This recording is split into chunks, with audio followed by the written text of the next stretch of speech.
नमस्कार दोस्तों। कक्षा 10 मैथमेटिक्स का 4th मॉडल पेपर है जिसकी एक वीडियो आ चुकी है पार्ट ए की। अब हम ये सेकंड वीडियो है जिसमें पार्ट बी पढ़ेंगे। तो यहाँ पे मैं पार्ट बी जो है उसको बताने वाली हूँ। यदि इससे पहले वाला पार्ट आपने पढ़ लिया है तो ठीक है, नहीं पढ़ा है तो उसका लिंक आपको नीचे डिस्क्रिप्शन बॉक्स या फिर ऊपर आई बटन में मिल जाएगा, वहां जाकर के आप उसको वॉच कर सकते हैं। और बाकी के जो 3 मॉडल पेपर है उनका लिंक भी आपको नीचे प्लेलिस्ट का लिंक मिल जाएगा, वहां से जाकर के भी आप उनको वॉच कर सकते हैं। तो चलिए स्टार्ट करते हैं हम पार्ट बी तक पहुंचते हैं। सबसे पहले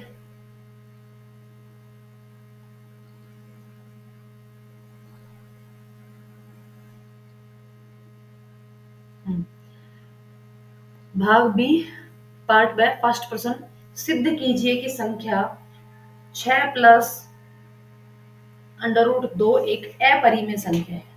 ये हमें सिद्ध करना है। क्या करते हैं हम? सबसे पहले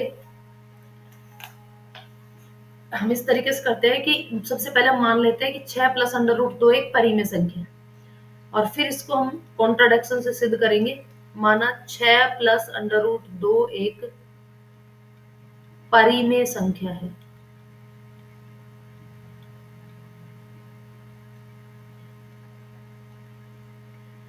अब यदि ये परिमेय संख्या है तो हम इसको परिमेय संख्या के रूप में व्यक्त कर देते हैं, और जो परिमेय संख्या बनाएंगे वो सह अभाज्य बनाएंगे। इस तरीके से लिखेंगे कि उसके और आगे टुकड़े संभव नहीं हो। तो इसको हम लिख देंगे परिमेय संख्या के रूप में 6 प्लस अंडर रूट 2 बराबर a बटे बी। और यहाँ पे हम लिख देंगे कि a व b दोनों सह अभाज्य है। सह अभाज्य का मतलब अब a और b दोनों में कोई भी उभयनिष्ठ गुणनखंड नहीं है। चलिए अब इसको सोल्व करते हैं। इस 6 को इधर ले आएंगे तो ये अंडर रूट 2 बराबर होगा a बटे बी माइनस 6। इसको सोल्व करेंगे तो ये हो जाएगा a माइनस 6b बटे बी। किसके बराबर है? अंडर रूट 2 के बराबर। अब यदि यहाँ पे हम बात करें कि a माइनस a और b जो दोनों संख्या ली हमने, a और b जो ली है ये दोनों क्या है? पूर्णांक है। ये दोनों पूर्णांक है। किन्हीं भी दो पूर्णांकों का जोड़, बाकी गुणा या भाग जब भी हम करते हैं तो हमको एक पूर्णांक ही मिलता है। इसका मतलब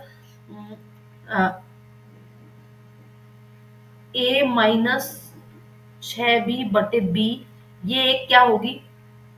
परिमेय संख्या होगी। ये एक परिमेय संख्या होगी। अब ये तो एक परिमेय संख्या है।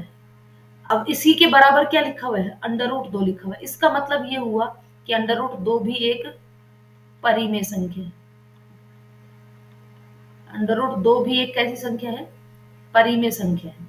लेकिन हम ये जानते हैं कि अंडर रूट की सभी संख्याएं अपरिमेय होती हैं, बशर्ते कि अंडर रूट के अंदर पूर्ण वर्ग संख्या ना हो। तो हम यहाँ पे ये जानते हैं कि अंडर रूट 2 एक अपरिमेय संख्या है। यहाँ हम कह रहे हैं इसके अकॉर्डिंग कि भाई ये एक परिमेय संख्या है, जबकि वास्तव में अंडर रूट 2 एक अपरिमेय संख्या होती है। तो ये दोनों कथन क्या है? विरोधाभासी कथन है।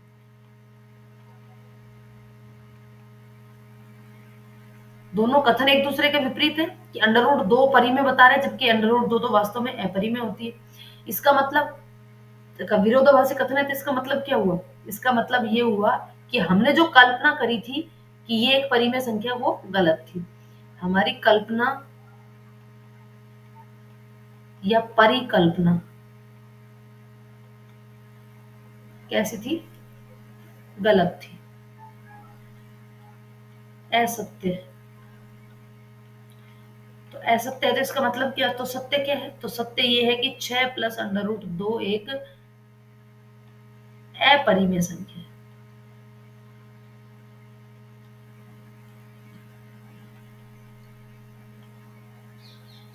ठीक है।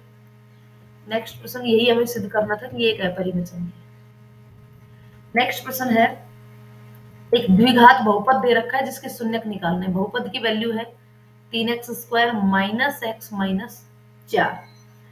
सबसे पहले हम a और c का गुणा करेंगे। a की वैल्यू 3 और c की वैल्यू -4। गुणा करने पर हमको मिलता है -12 और b की वैल्यू मिलती है हमको -1। जैसे ही हम माइनस की वैल्यू मिली, इसका मतलब a और b ये जो मल्टीप्लाई आया इसके ऐसे दो टुकड़े करने हैं कि इसको घटाने पर क्या मिले, 1 मिले। तो देखिए एक टुकड़ा होगा 1 गुणा 12, एक टुकड़ा होगा 2 गुणा 6, एक टुकड़ा होगा 3 गुणा 4 और चौथा होगा 4 गुणा 3। सेम आ गए तो इसको लिखने की आवश्यकता नहीं है, 3 टुकड़े हो गए। अब देखिए घटाने पर 1 कहाँ आ रहा है, 12 में से 1 घटाने पर नहीं आ रहा, 4 में से 2 6 में से 2 घटाने पर नहीं आ रहा, लेकिन 4 में से 3 घटाने पे आ रहा है। इसका मतलब ये हमारे टुकड़े होंगे।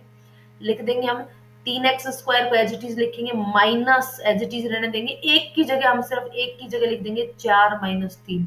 4 में से 1 घटाने पर मिलता है हमको, 4 में से 3 घटाने पर मिलता है 1 गुणा 4 गुणा x -4। अब यहाँ पे देखिए ये हो जाएगा 3x² -4x प्लस 3x -4। इन दोनों में से हम x कॉमन निकाल लेते, यहाँ बचेगा 3x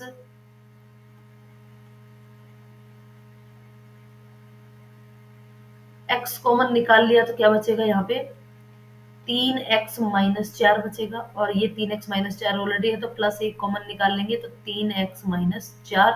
इन दोनों में से कॉमन आ गया 3x -4 तो यहाँ बच जाएगा x प्लस 1। और ये इसके शून्य निकालने हैं तो ये दोनों शून्य के बराबर होने चाहिए।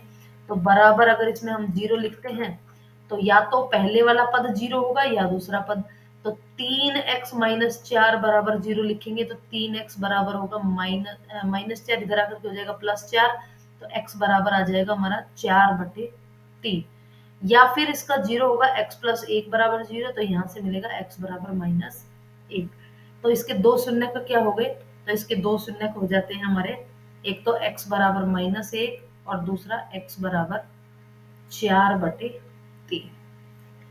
चलिए नेक्स्ट प्रश्न। निम्न समीकरण युग्म को विलोपन विधि से हल कीजिए। विलोपन विधि में किसी एक चर का विलोप कर देते हैं तो x प्लस वाई बराबर 5 है और इधर है 2x माइनस 3y बराबर 4।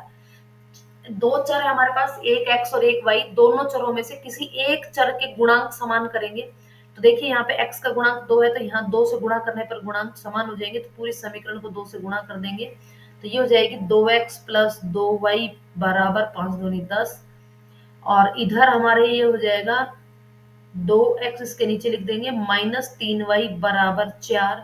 और देखिए समान पद जो हो गए, जो x के जो गुणांक समान हो गए, इनको जोड़ने पर 0 नहीं मिलता है तो हम क्या करेंगे, इसको घटा देंगे। ये माइनस से प्लस हो जाएगा और ये माइनस हो जाएगा। तो 2 से 2 कैंसिल, 2x से, तो इधर 2y प्लस 3y बराबर होंगे 5y बराबर 10 में से 4 घटाए तो बच गए 6। यानी कि y की वैल्यू क्या निकल के आ जाएगी यहाँ से 6/5।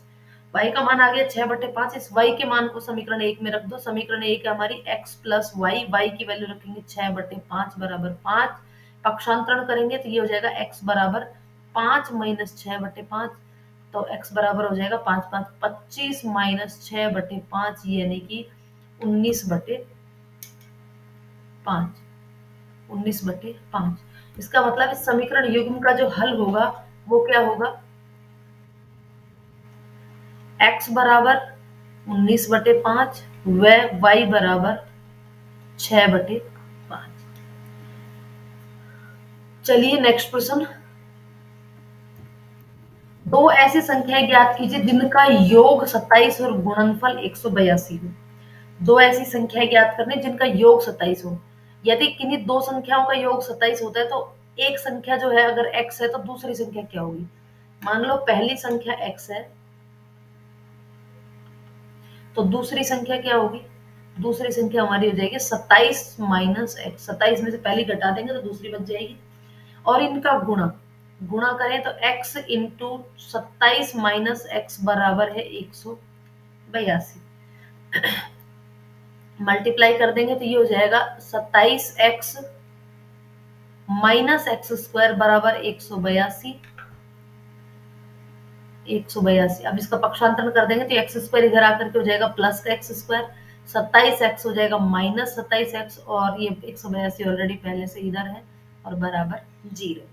अब हम क्या करते हैं यहाँ पे, हमारे दो एक्स ए का मान हो गया यहाँ पे 1, बी का मान है -27 और सी का मान है 182। ए गुणा सी करते हैं तो 182 आता है, 182 के करते हैं टुकड़े, और इस तरीके से टुकड़े करने हमको कि जोड़ने पर 27 आ जाए, जोड़ने पर क्या आ जाए 27 आ जाए। तो एक टुकड़ा तो हो जाएगा 1 गुणा 182, दूसरा टुकड़ा हो जाएगा 2 गुणा 91, और यहाँ से अगर हम देखें तो 13 7 91, तो 13 गुणा 7, तो इसकी हो जाएगा 2 गुणा 13 गुणा 7, और इसको अगर इससे करेंगे तो 14 गुणा 13 भी हो सकता है, 14 गुणा 13, और जोड़ने पर 14 गुणा 13, 14 और गुणा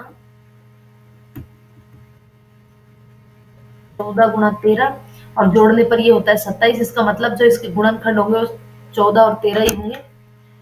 तो लिख देते हैं हम यहाँ पे, समीकरण लिखते हैं पहले, x square minus 27 x plus 182 बराबर 0। एक्स स्क्वायर माइनस 27, 14 प्लस 13 बराबर 27, एक्स प्लस 182 को लिख सकते हैं 13 गुणा 14 बराबर 0। तो ये हो जाएगी x square minus 14 x minus 13 x plus 182 बराबर 0। तो एक इन दोनों में से x कॉमन निकालेंगे तो यहाँ से बच जाएगा x माइनस 14, इन दोनों में से माइनस के 13 बाहर निकालेंगे तो ये हो जाएगा x माइनस 14 बराबर 0। तो एक बार तो मिलेगा x माइनस 14 और इधर मिलेगा x माइनस 13 बराबर 0। तो एक बार x माइनस 14 को बराबर 0 के रखेंगे तो यहाँ से मिल जाएगा हमको x बराबर 14, और एक बार x माइनस 13 को 0 के बराबर रखेंगे तो ये हमारे को मिल जाएगा x बराबर 13। यानी कि जो x के दो वैल्यू मिल गए, x के जो दो गुणनखंड मिल गए वो क्या मिल गए, 13,14, 13 और 14। नेक्स्ट प्रश्न, n के किस मान के लिए दोनों समांतर श्रेणियों के nवे पद बराबर होंगे। देखिए nवे पद बराबर रख लेंगे दोनों के। पहला है, पहले के लिए a1 बराबर 63, d1 बराबर 65 माइनस 63 बराबर 2। इधर दूसरे के लिए a2 बराबर 3 और d2 बराबर 10 माइनस 3 बराबर 7। nवा पद निकालना है तो nवे पद का फॉर्मूला an बराबर a plus n minus 1 into D. तो पहले के लिए an1, a का मान 63 plus n minus 1 into D का मान 2। इधर से an2 के लिए nवा पद an फर्स्ट जो a है वो 3 प्लस n माइनस 1 इंटू 7। दोनों के nवे पद बराबर है। n के किस मान के लिए nवे पद बराबर होंगे, तो दोनों का जो nवा पद है वो क्या रख दे, हम बराबर रख देते हैं, और जब बराबर रखेंगे तो n की वैल्यू हमारे पास निकल के आ जाएगी। तो लिख देते हैं हम यहाँ पे 63 मल्टीप्लाई कर दें, 63 प्लस 2n माइनस 2 बराबर होगा 3 प्लस 7n माइनस 7 के। पक्षांतरण करते हैं, देखिए n को इधर ले आते हैं और बाकी को इधर ले आते हैं। 63 माइनस 2 ये तो हो गया 61, इधर 61 प्लस 2n है और इधर बचेगा हमारा 7n माइनस 4।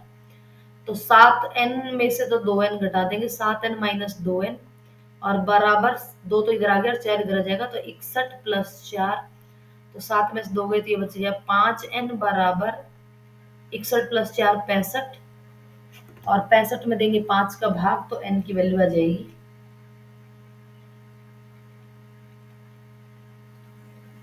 65/5, 13 पंजे 65, तो n बराबर कितना आ गया 13।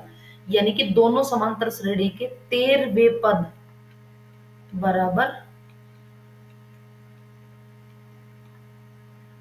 होंगे। नेक्स्ट प्रश्न, एक एपी दे रखी है 3, 8, 13 और 200, अंतिम से 20वां पद ज्ञात कीजिए। देखिए ए की वैल्यू दे रखी है, क्या चक्कर है, ए की वैल्यू दे रखी है 3, डी की वैल्यू दे रखी है 8 - 3 = 5।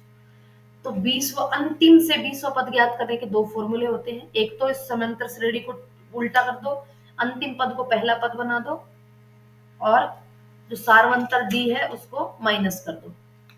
तो यहाँ पे जो अंतिम पद है nवां पद, जिसको हम l से व्यक्त करते हैं, तो ये हो जाएगा हमारा l बराबर 253, और d की जगह जो प्लस का 5 है वो हो जाएगा -5, और 20वां पद यहाँ पे हम निकाल लेते हैं।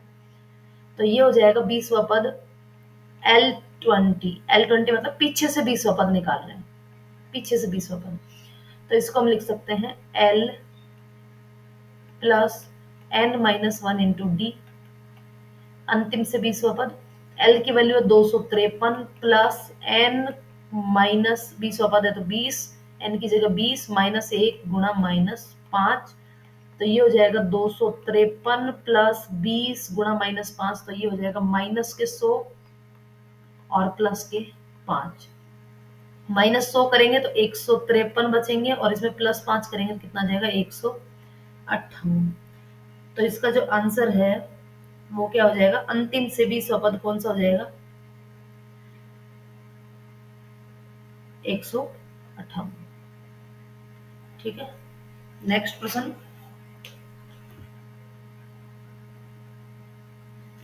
5 सेंटीमीटर, 6 सेंटीमीटर, 7 सेंटीमीटर भुजाओं वाले एक त्रिभुज की रचना कीजिए, और फिर एक अन्य त्रिभुज की रचना कीजिए जिसकी भुजाएं दिए हुए त्रिभुज के संगत भुजाओं का 7/5 गुणी हो। सबसे पहले तो त्रिभुज की रचना करने के लिए सबसे पहले 5 सेंटीमीटर का एक रेखाखंड खींचेंगे, फिर 6 सेंटीमीटर की चाप इधर लगाएंगे और 7 सेंटीमीटर की चाप इधर लगाएंगे, और इस तरीके से ये हमारा जो है त्रिभुज बन जाएगा। ये 7 सेंटीमीटर, ये 6 सेंटीमीटर और ये 5 सेंटीमीटर। फिर इसके संगत त्रिभुज की रचना करनी है जिसका भुजाओं का जो गुणांक है वो दे रखा है 7/5। तो देखिए यहाँ पर जब हम यहाँ से न्यून कोण बनाते हुए एक लाइन खींचनी है, अब इनमें से जो सबसे ज्यादा अंश और हर में, यहाँ पर दो तरीके के प्रश्न आते हैं। एक में जैसे अंश बड़ा हर छोटा है, दूसरे में इस तरीके से आ सकता है जिसमें अंश छोटा हर बड़ा हो। तो किसी भी प्रकार का प्रश्न आए, यहाँ दोनों ही तरीके के प्रश्न मैं एक साथ बता रही हूँ कि दोनों में से जो बड़ा है, दोनों में से जो बड़ा है उतने ही इसके टुकड़े करने हैं। तो 7/5 है, 7/5 में 7 बड़ा है तो 7 टुकड़े कर देंगे, 1 2 3 4 5 6 7। ये A, ये B और ये C था, तो इसको लिख देंगे A1 A2 A3 A4 A5 A6 और A7। अब देखिए ये करने के बाद हम क्या करते हैं, जो अंश ये तो हमने टुकड़े कर दिए जो बड़ा था उसमें, अब हर में जितना लिखा हुआ है उस नंबर वाले उसको डी से जोड़ते हैं। देखिए 5वें नंबर पर ये 5 लिखा हुआ है तो 5वें को डी से जोड़ेंगे इस तरीके से। ऐसा क्यों किया, क्योंकि ये जो हमारे नया त्रिभुज बनेगा वो इस त्रिभुज से बड़ा बनेगा। तो एक तो इस लाइन को हमें आगे बढ़ाना होगा, इस लाइन को आगे बढ़ाना होगा, और इधर इस लाइन को आगे बढ़ाना होगा, दोनों लाइन आगे बढ़ेंगी।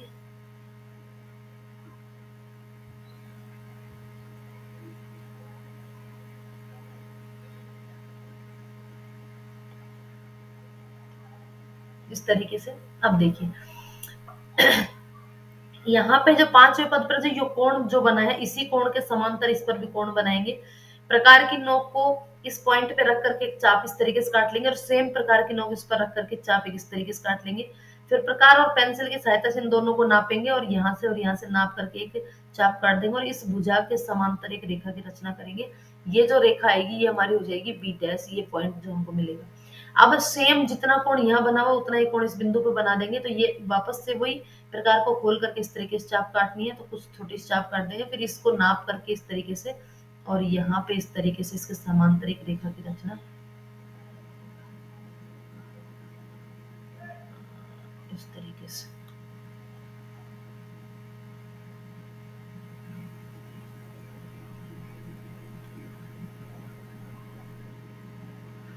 तो यहाँ पर ये हो जाएगा A'। इस प्रकार से इसकी रचना भी सेम ऐसे ही जैसे लिखा वैसे करनी है। इस प्रकार से हमारा जो अभिष्ट त्रिभुज होगा वो AB', C' प्राप्त हो जाएगा। नेक्स्ट प्रश्न, किसी चूड़ी की सहायता से एक वृत्त खींचे और वृत्त के बाहर एक बिंदु लीजिए, उस बिंदु से वृत्त पर स्पर्श रेखाओं की रचना कीजिए। देखिए सबसे पहले तो चूड़ी की सहायता से हमने एक वृत्त की रचना करनी है। और बाहर स्थित बिंदु से अब इसके करने के भी दो तरीके हैं। पहला तो ये कि हमने चूड़ी की सहायता से एक व्रत बनाया, लेकिन हमारे पास इस व्रत का क्या नहीं है, केंद्र नहीं है। तो केंद्र ज्ञात करने के दो तरीके हैं। एक तो क्या तरीका है केंद्र ज्ञात करने का, इस पर कहीं पर भी कोई जीवा खींच लीजिएगा। इस तरीके से जीवा खींचने के बाद इस जीवा का लंब समद्विभाजक खींचिए, फिर एक दूसरी जीवा खींचिए इसी प्रकार से कहीं से भी, उस जीवा का भी लंब समद्विभाजक खींचिए, और ये दोनों लंब समद्विभाजक जिस पॉइंट पर मिलते हैं ये इसका केंद्र होगा। अब इस केंद्र से जितनी भी दूरी पर बाहर कोई भी एक बिंदु लेना है, तो यहां से ये बाहर एक बिंदु ले लिया P। अब इस बिंदु से स्पर्श रेखा खींचने के लिए पहले इसका लंब समद्विभाजक करिए OP लाइन का, फिर इस पर रख करके एक वृत्त बना दीजिएगा इस तरीके से, या इस साइड भी कर सकते हो। और फिर इस वृत्त ने को जहां कहीं भी काटा इन दोनों पॉइंट से PA और PB, ये हो गया PA और ये PB, एक वृत्त की रचना चाप जो स्पर्श रेखा की रचना कर लेंगे। ठीक है, नेक्स्ट त्रिभुज OPQ में जिसका कोण P समकोण है, इस तरीके से एक समकोण त्रिभुज दे दिया है जिसका P समकोण है, ये 90 डिग्री है। OPQ ये ओ लिख देते हैं। OP बराबर 7 सेंटीमीटर तथा OQ माइनस PQ बराबर 1 सेंटीमीटर। साइन Q और cos Q का मान ज्ञात कीजिए। OP minus OQ, OQ minus OP, OQ minus PQ, ये है OQ, और माइनस PQ बराबर 1 सेंटीमीटर। यानी कि इसको हम OQ को क्या लिख सकते हैं, इसको तो PQ ही रहने दे, इस OQ को लिख सकते हैं 1 प्लस PQ, इसको लिख देंगे 1 प्लस PQ। फिर क्या निकालना है, साइन Q और कोस Q का मान निकालना है। साइन Q का मान निकालना है, यानी कि इसका वैल्यू निकालनी है साइन Q की। Q यहाँ पे है तो ये हो जाएगा आधार, ये हो जाएगा लंब, और ये तो कर्ण है। साइन की वैल्यू होती है लंब बटे कर्ण, तो लंब का मान क्या हो गया यहाँ से 7, और कर्ण का मान हो जाएगा यहाँ पे 1 प्लस PQ। इसी तरीके से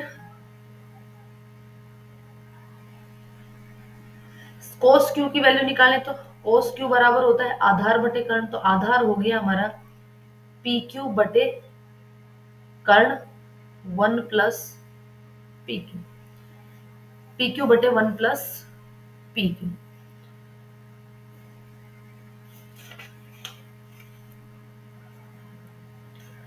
यहां पर हम सबसे पहले तो वैल्यू निकाल लेते हैं PQ की और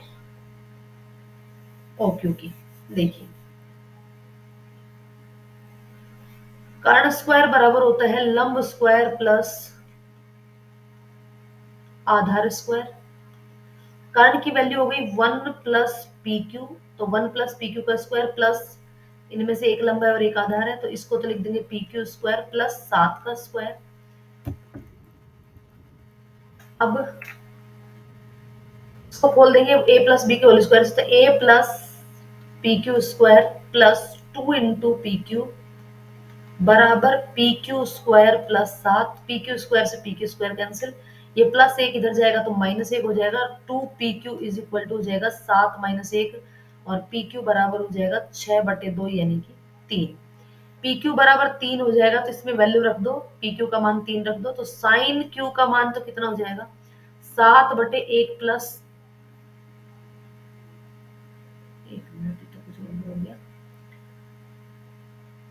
7 का स्क्वायर है ना ये, तो 49 आएगा। 49 और 49 माइनस 1 करेंगे, 49 माइनस 1 करेंगे तो ये होगा 48, और 48 को 2 से डिवाइड करेंगे तो ये हो जाएगा PQ की मान 24। तो यहाँ पे PQ की वैल्यू रखेंगे 24, तो साइन Q का मान कितना हो जाएगा 7 बटे 25, और इधर से ये कोस Q की वैल्यू रख दे, कोस Q, तो ये हो गया PQ बराबर 24, और 24 और 1 25, तो ये हो जाएगा कोस Q का मान और ये हो जाएगा साइन क्यू का।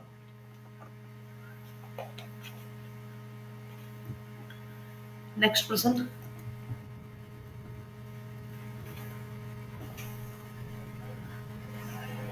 सेक 30 degree plus cosec 45 degree into 2 कोस 60 साइन 90 और टेन 45 का मान ज्ञात कीजिए।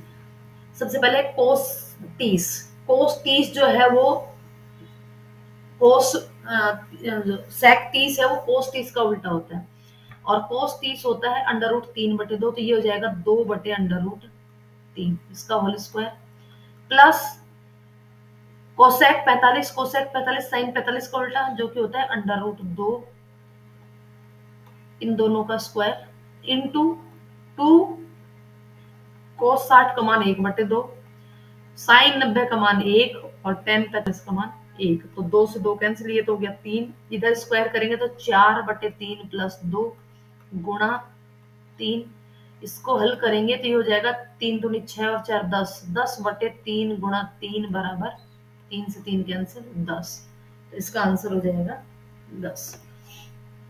नेक्स्ट क्वेश्चन है, किसी कक्षा अध्यापिका ने पूरे सत्र के लिए अपनी कक्षा के 40 विद्यार्थियों की अनुपस्थिति निम्नलिखित रूप से रिकॉर्ड की। एक विद्यार्थी जितने दिन अनुपस्थित रहा उनका माध्य ज्ञात कीजिए। माध्य ज्ञात करना है, सबसे पहले इसका निकाल लेते हैं वर्ग चिन्ह,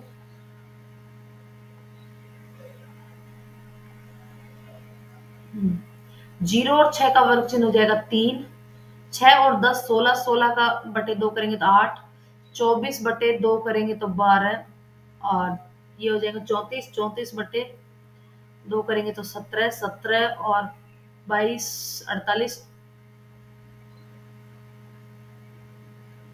24,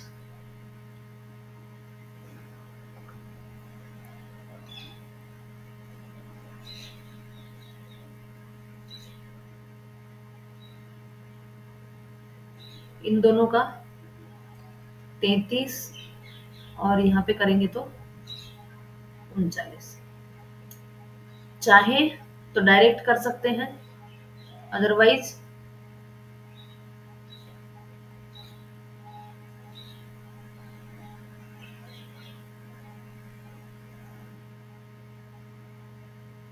पहले निकाल लें क्या, ये तो हमने क्या निकाल दिया, वर्ग निकाल दिया x। एक कल्पित माध्य विधि से करना चाहे तो माध्य की कल्पना कर सकते हैं, और वो हमने मान लेते हैं हम यहाँ पे x की वैल्यू 17 मान लेते हैं, x बराबर a बराबर 17। यहाँ पे निकाल लेते हैं di बराबर x minus xi minus a, 17 वाले में 0, इससे पहले माइनस और बाद वाले सारे प्लस, ये हो जाएगा -14, ये हो जाएगा -9 -5, इधर आएंगे तो 24 -7, ये हो जाएगा प्लस के 7, 17 और 3 20 16, और इससे 6 ज्यादा 22। इसके बाद इस di का मल्टीप्लाई कर देते हैं fi से, तो di इंटू fi,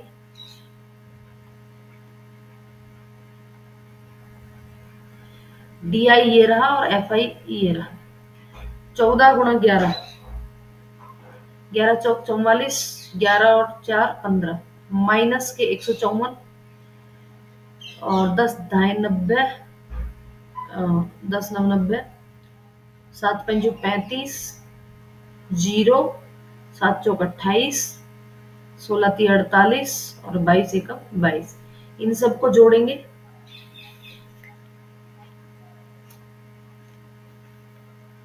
पांच और 4 9, माइनस के 9, 3 और 12, 12 और 5 17, हासिल 1 2, इधर इनको जोड़ेंगे तो 8 8 16 और 2 18, 2 और 2 4 और 4 8 और 1 9 18, इन दोनों का करेंगे तो ये आ जाएगा हमारा कितना, 8 में से 9 में से 8 गया 1, 17 में से 9 गया तो 8, यानी कि 181 माइनस के 181। फॉर्मूला लिख दो, फॉर्मूला में वैल्यू पुट कर दो, फॉर्मूला है x bar is equal to A plus sigma F I D I बटे सिग्मा एफ आई। ए का मान हमने क्या माना था? ए का मान हमने माना था 17 प्लस माइनस 181 बटे 40, 17 माइनस पॉइंट लगा देते हैं, 4 चौक 16, बच गई 2, 4 पंजे 20, बच गया 1 2 5। आंसर हो जाएगा 17 में से 4 घटाएंगे तो बचेगा 13 और 13 में से ये और घटाएंगे तो ये बचेगा 12.475। ये हो जाएगा हमारा आंसर। नेक्स्ट क्वेश्चन, निम्नलिखित बारंबारता बंटन किसी मोहल्ले के 68 उपभोक्ताओं के बिजली के मासिक खपत दर्शाता है। इनका बहुलक ज्ञात करना है। सबसे अधिक बारंबारता है ये वाली 20।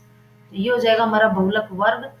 L बराबर हो जाएगा 125, F1 हो जाएगा 20, F0 हो जाएगा 13, F2 हो जाएगा 14 और H बराबर हो जाएगा 25 और 45 के बीच का अंतर है, डिफरेंस है 20। वैल्यू पुट कर देते हैं। माध्य बहुलक निकालना है।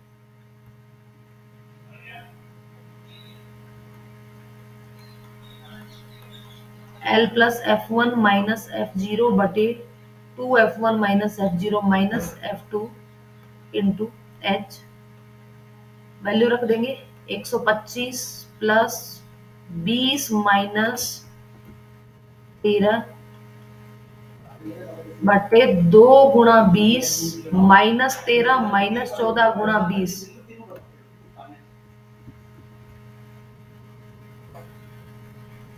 125 प्लस 20 में से 13 गए 7, 40 माइनस 27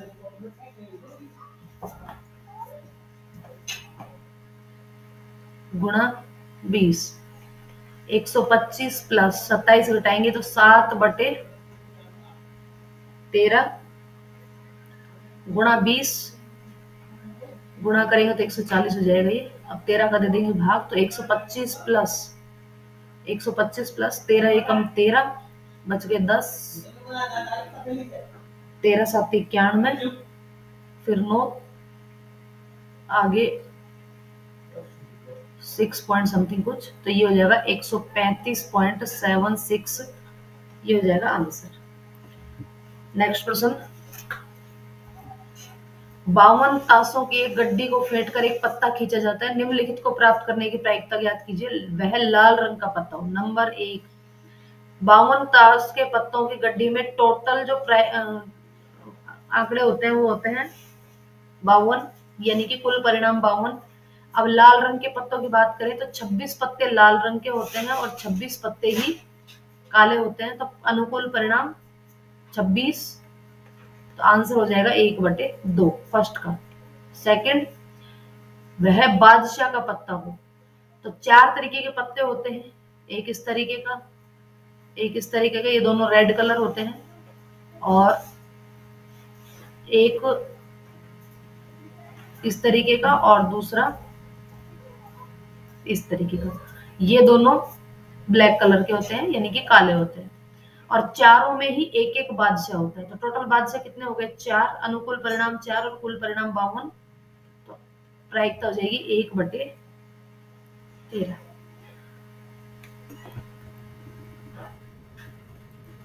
यहाँ पर बी पार्ट खत्म। नेक्स्ट वीडियो में हम पार्ट सी करेंगे। वीडियो को अंत तक देखने के लिए धन्यवाद। यदि चैनल पर नए हैं तो चैनल को सब्सक्राइब कर लें, बेल आइकन को क्लिक कर लें ताकि आने वाले हर वीडियो की नोटिफिकेशन आप तक पहुंच जाए। धन्यवाद।